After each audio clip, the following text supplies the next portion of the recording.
Hi friends, நம்ம இன்றைக்கி பார்க்க போகிறது கருணக்கிழங்கு புளிக்குழம்பு.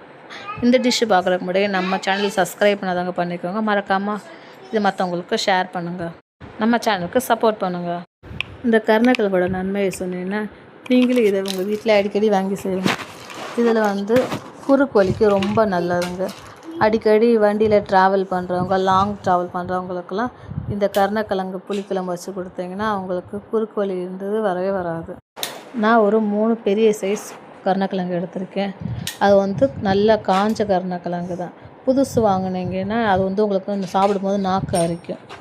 அதனால் வாங்கி 2 நாள் கழிச்சதுக்கப்புறம் நீங்கள் குழம்பு வைங்க, அப்போ கரெக்டாக இருக்கும். நான் குக்கரில் 3 விசில் வச்சு வேக வச்சுட்டு அதை ரவுண்ட் ஷேப்பில் நறுக்கி வச்சுட்டேன்.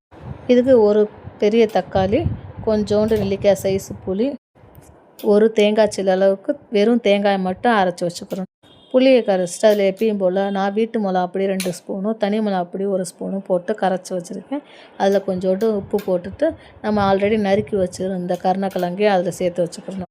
அதுக்கப்புறம் பொடிசாக நறுக்குனா சின்ன வெங்காயம் தாளிக்கிறதுக்கு.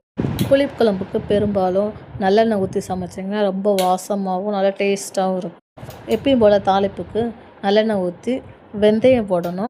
ஆல்ரெடி நம்ம கடுகு போடுவோம், ஆனால் புளிக்குழம்பை பொறுத்தளவுக்கு நம்ம வெந்தயம் மட்டும்தான் போடணும். ஒரு சில பேர் கடுகும் போட்டுக்கலாம்.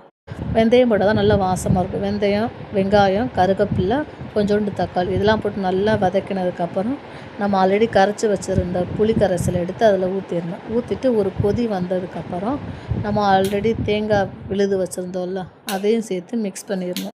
மிக்ஸ் பண்ண விட்டு நல்லா கொதி வரணும்.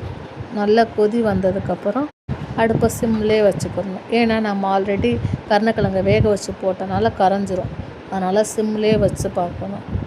இந்த கருணக்கிழங்கோட நம்ம வத்தலும் சேர்த்துக்கலாம்.